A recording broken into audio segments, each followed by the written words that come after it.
Hello and welcome to the Colour Group's Explained Assembly.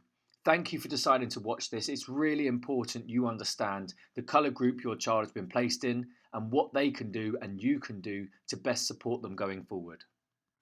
The first thing you need to understand is what are colour groups and how are they decided? Well, colour groups are essentially intervention groups. They identify the strengths and weaknesses your child has in all of the subjects they study. They're decided when teachers make predictions each half term about how they think your child is going to do in their GCSEs. They make these predictions based on classwork, homework, attendance, attitude and work ethic, and performance in assessments. If a child is doing really well, they'll be placed in a higher colour group. If a child is not performing well, we'll place them in a lower colour group. Each colour group has different interventions and different things that we do to make sure they progress. So why do we have the colour groups?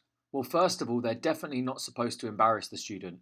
We want to be completely transparent and we want them to understand that if they're not doing well in a certain subject, they need to address it. The colour groups allow the students, the teachers and yourselves to identify strengths and weaknesses they need to focus on. They can be in any one of 10 colour groups depending on their predictions and their target grades. They can move up and down the colour groups, so it's really important they understand the power of them and what it means to be in each one. Here's just a quick insight in how powerful the colour groups have been over the few years that we've implemented them. Our grade 5 or higher in both English and Maths has increased by 24% in the last 4 years, and colour groups is one of the fundamental reasons why this has happened.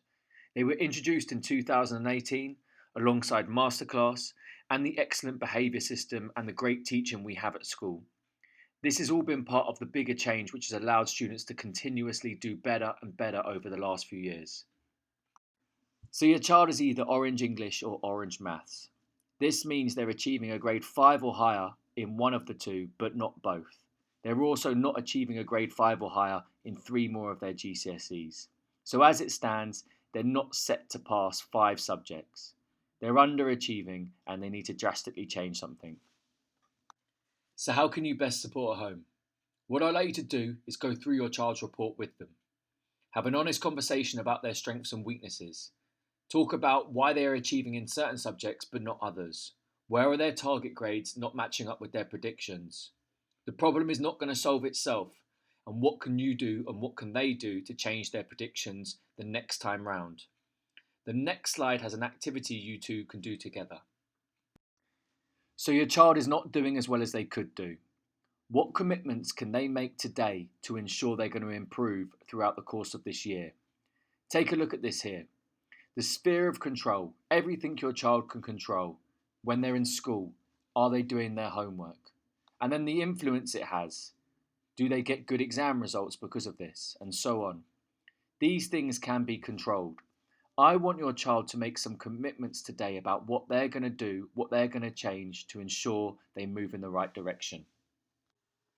And the final message is you get one shot at year 11. Do not regret not trying your hardest.